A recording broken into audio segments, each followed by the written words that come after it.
Coming up on today's show, Victor Wembanyama finally gets drafted. We get plenty of draft night trades. We get into our biggest winners from the NBA draft with our draft expert in New York, and then ask if Chris Paul makes the Warriors favorites in the Western Conference or if he's even a good fit in Golden State. All of that and much more coming up on today's Locked On NBA. You are Locked On NBA, your daily NBA podcast. Part of the Locked On Podcast Network, your team every day. All right, welcome to Locked On NBA. I'm Wes Goldberg here with Richard Stayman. However you might be listening on YouTube, Odyssey, or on your favorite podcast app, thanks so much for making Locked On NBA your first listen every day. Today's episode is brought to you by Game Time. Download the Game Time app, create an account, use the code Locked On NBA for $20 off your first purchase. Last-minute tickets, lowest price, guarantee. Big night, the NBA draft. We're going to do our winners from the draft and talk about the big Chris Paul, Jordan Poole deal.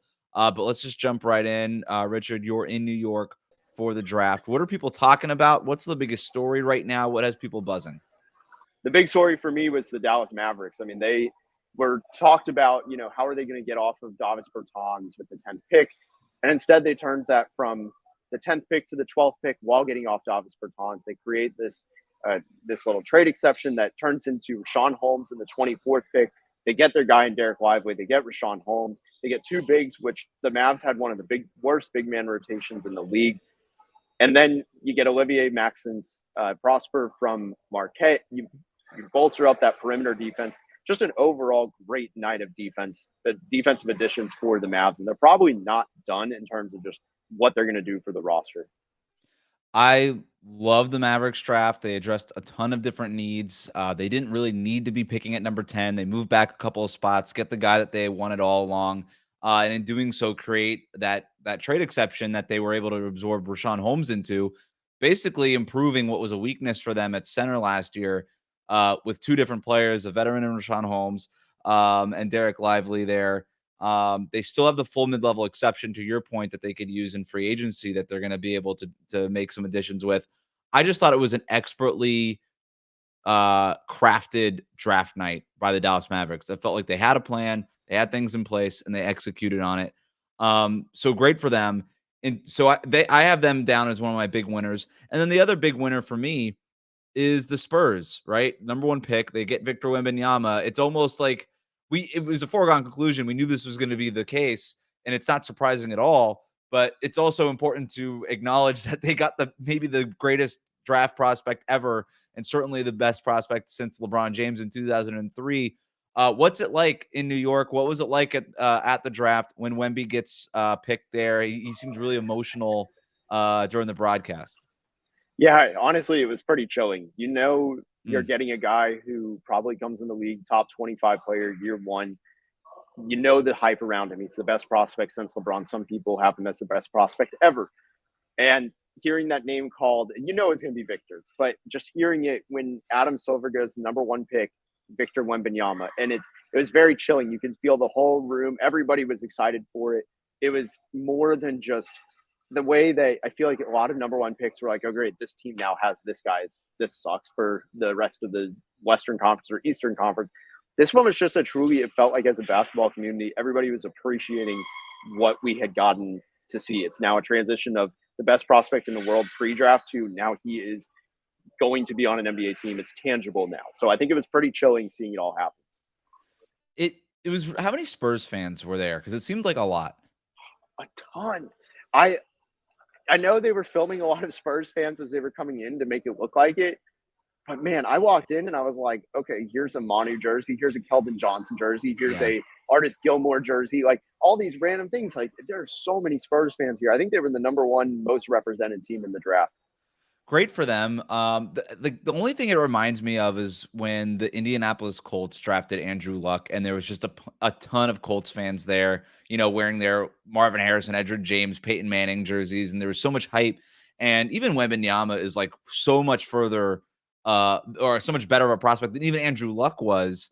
Andrew Luck was like the greatest quarterback prospect since Peyton Manning. So like when you've got this whole fan base sort of just like wanting to make the trip, especially from San Antonio to New York, that's not an easy flight. That's not an easy trip to make, to be there for like the very beginning of the Victor Wembanyama era. I think that's really cool. Spurs fans totally understand what this means.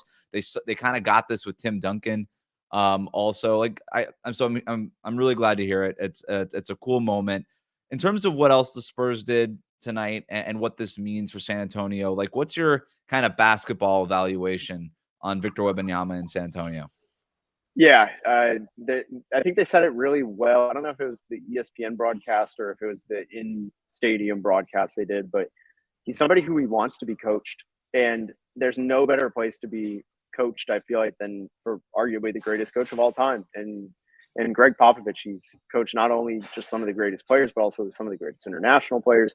And you look at somebody with, Wembanyama has the skill at 7'5" and the athleticism, but he also has the motor and the feel for the game. And to get from like an A- grade on a lot of what he does to an A+, like that's where that work is going to be put in. And I think he's going to learn a lot from Greg Popovich. He won't be his coach forever, but it's a great transition period, at least, or starting point for him. What would you like to see the Spurs do in the offseason to kind of build around Victor Wembanyama? Because it's an interesting situation, right? Wemby's not your average rookie. You said something like he might be a top 25 player day one in the NBA. And based on what people are saying about, like, yeah, that's totally in play for him. So if you're the Spurs, like, can you just kind of compete right away? What kind of players do you want around somebody like Victor Wembanyama? Honestly, just players that can create their own shot while also being efficient spot up shooters, and then also defend. I mean, the big thing for Wembanyama is he's going to always be in the play defensively. Like there's no taking him out of the play. You can, in theory, put him on the perimeter. He's still going to be able to one step get a contest to most shots within outside of, I'd say, like 5 to 10 feet. So having players who can, force the offense into him as a defender, and then also just being able to surround him as he gets better shooters and learns to become a great decision maker as a passer. I think that's really where you want to be having him surrounded. A couple of things I would like to see San Antonio do. Number one, get like a big center. Just get a big center, a guy with size, because I think Victor Wembanyama's future is obviously at center. He's an incredible shot blocker. They had this stat like he had like 50 more blocks than Rudy Gobert did in his French career, having played like just almost like 20 something more games than Rudy. Like it's crazy, just crazy stats. But he's still kind of thin. He needs to add more weight. And if he's going up against Nikola Jokic or Joel Embiid and stuff, I think like if you're San Antonio, it might be better to have a bigger body handle those assignments earlier in Wemby's career, just so that you're not putting him at risk for no reason, right? Because the Spurs, they're not winning the title this year with Victor Wembanyama. There's no reason to put him in danger. So maybe go add like a big body center and then get like a legit point guard who can run pick and roll for him, right? And kind of start to not necessarily developing a two-man game of the future. I don't know what kind of point guards are like young point guards are out there for them, but even like a veteran point guard who can just kind of show him the ropes and teach him NBA two-man game, NBA pick and roll. I think that could be something that's really helpful. And like I said, the Spurs can like this is not your normal number one pick. There's a world where they can start competing. I don't know. Is the play-in tournament like a real possibility for them? Like with Yes. Wembanyama and Keldon Johnson and Shohan? Like, yeah, totally. I mean, Orlando, they just had the number one pick last year. Paolo, I mean, it took them, I think, till game 78, 79 to be eliminated from the play-in. Like that's impressive. And then Wembanyama is going to be a better rookie than Paolo was. It's crazy. It's crazy, man. The Wemby era has started. Super cool. Can't wait to watch them. Summer League is in a few weeks, and obviously the NBA season after that. But the number 2 pick, Scoot Henderson, or sorry, the number 3 pick, Scoot Henderson, said he hopes to play with Damian Lillard. Will he? We'll talk about that next year on Locked On NBA.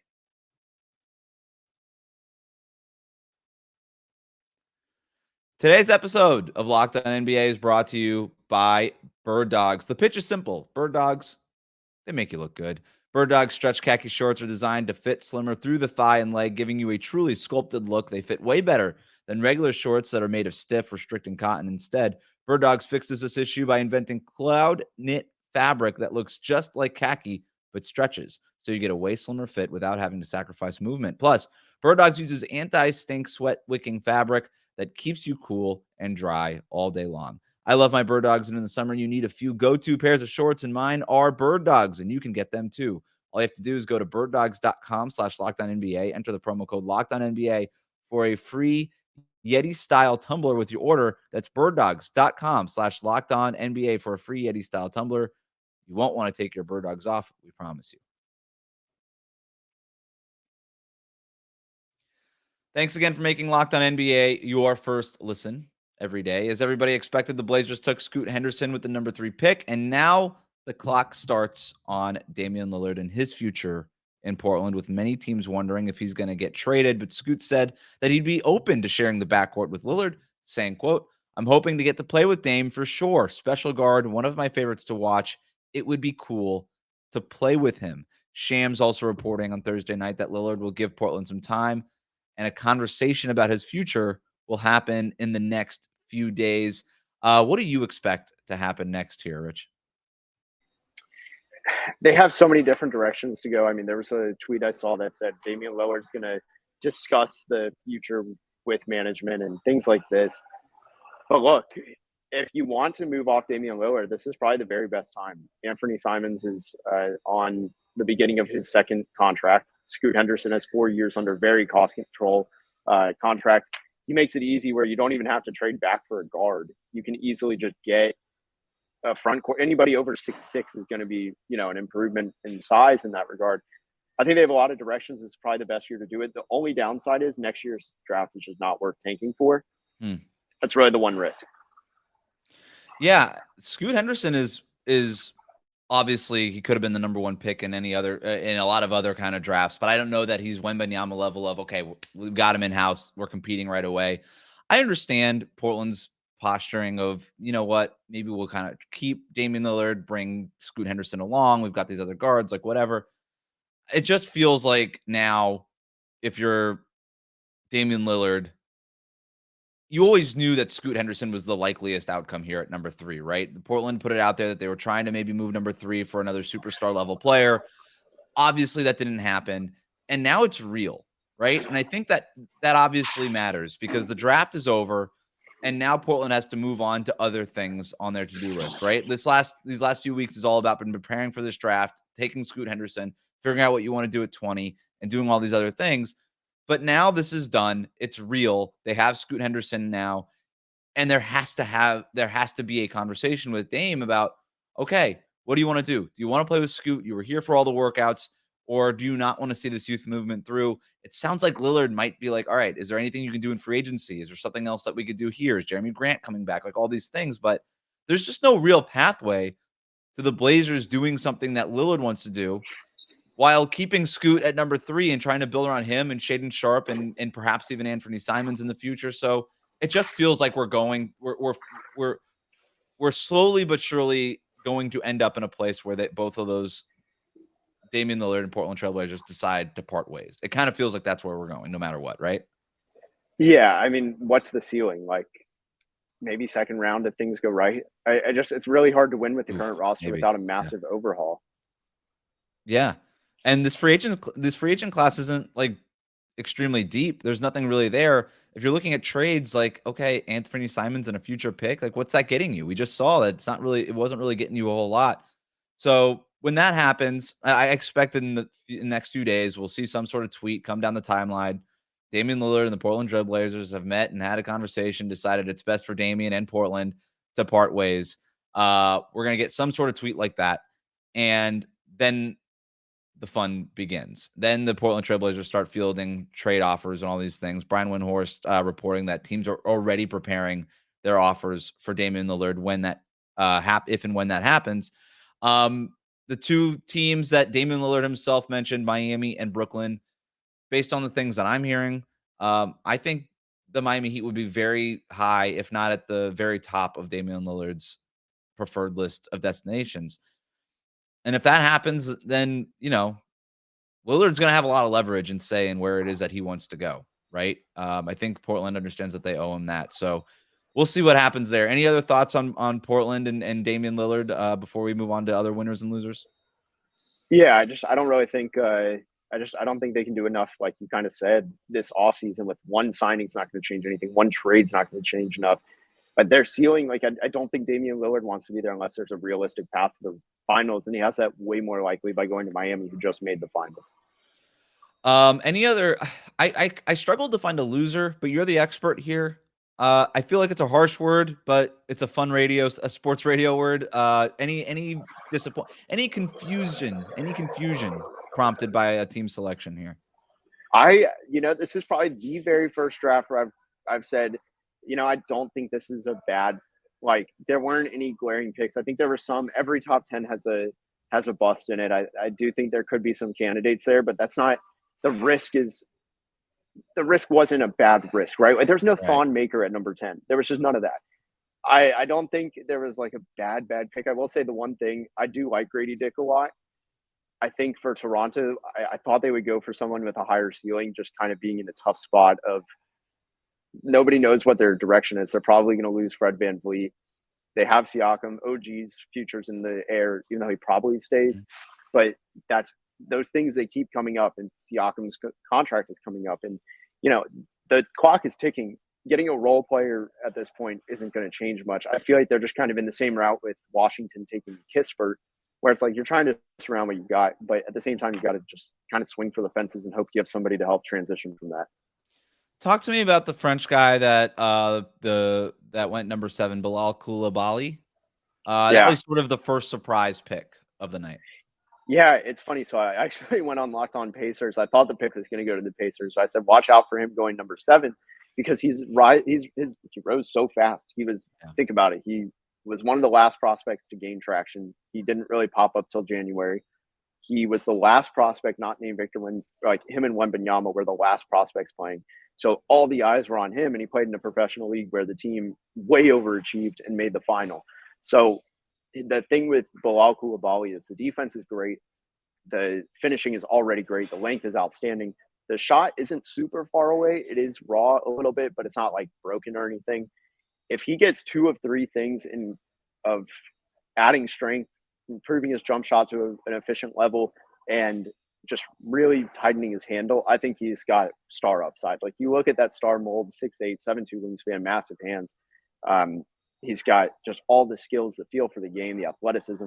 All of it is there. There's a lot to like. Give me one more draft pick that you liked, you found interesting, or you just want to talk about. Jett Howard at 11 was weird. That's what I was thinking.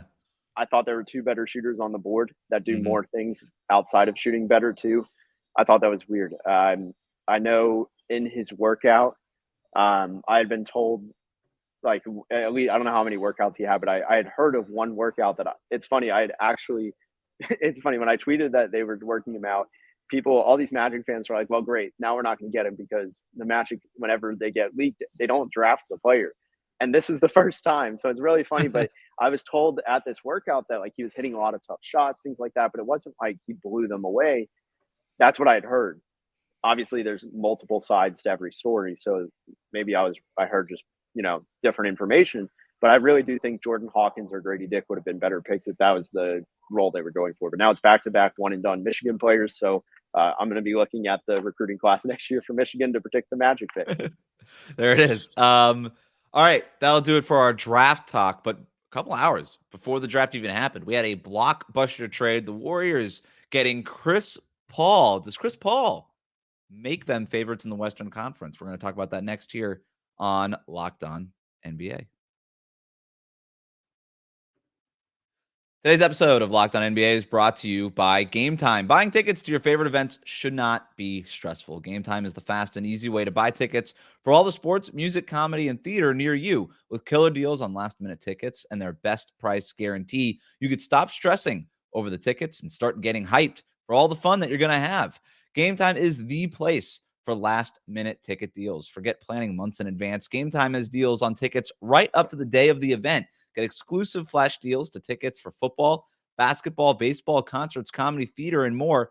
The Game Time guarantee means you'll always get the best price. If you find tickets in the same section and row for less, Game Time will credit you 110% of the difference.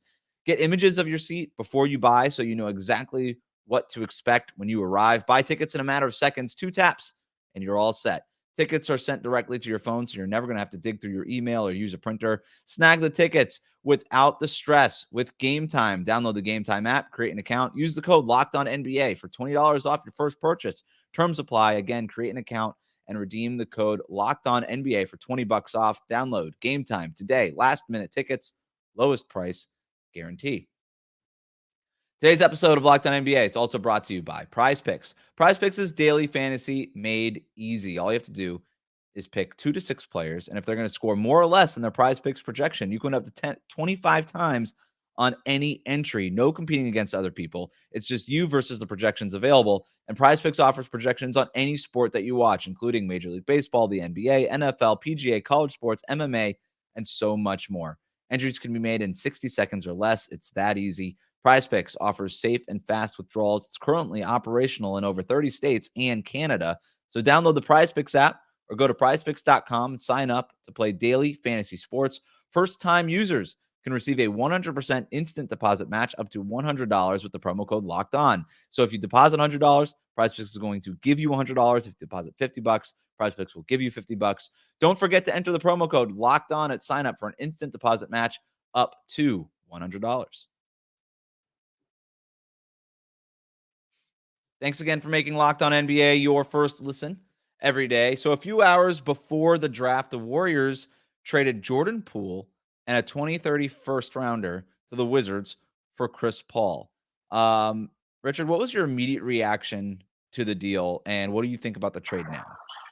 I think actually they added one more thing about 25-30 minutes ago at 1 a.m. Eastern time, where they got Trace Jackson Davis for Patrick Baldwin. I saw Shams tweeted that it was thrown in the deal too. So they punted their 2021 draft for Chris Paul essentially because Ryan Rollins was in it. Right. I thought it was a little bit of an overpay, just talent for talent, but I also understand it. It was in turn a long-term salary dump. I'm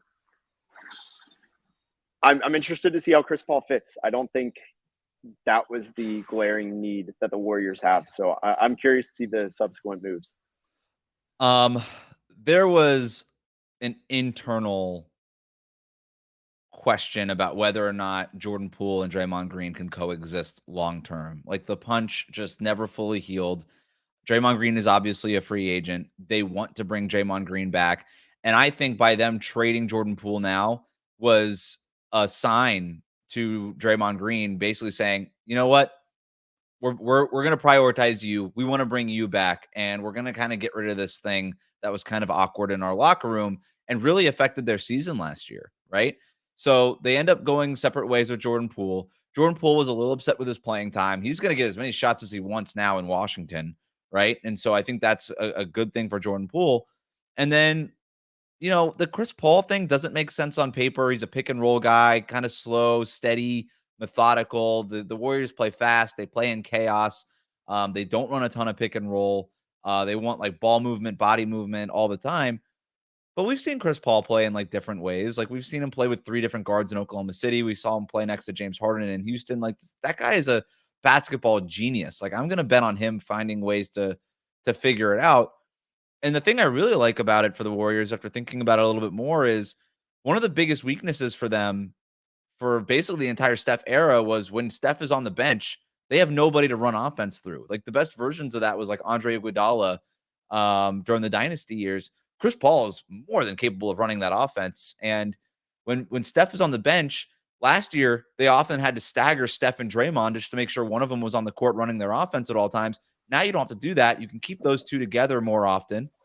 You could bring Chris Paul off the bench and then just run pick and roll offense with him and go find some pick and roll lob threat center in free agency, surround him with shooters, and boom, I think you really got something there. So I don't know. The more I thought about, like at first I was like, that's really weird. And then the more I thought about it, I was like, you know what? This just increases their basketball IQ, and the smarter the Warriors are, the better they are usually. Yeah, I mean, it takes the load off of guys too. I mean, the Warriors, I mean, not like Chris Paul's not old for NBA standards, but I mean, they're getting older, right? They're all north of 30. They need to take a little bit of pressure off, especially like you said, though, it signals to Draymond, we'd rather keep you than Jordan Poole. And that was their plea.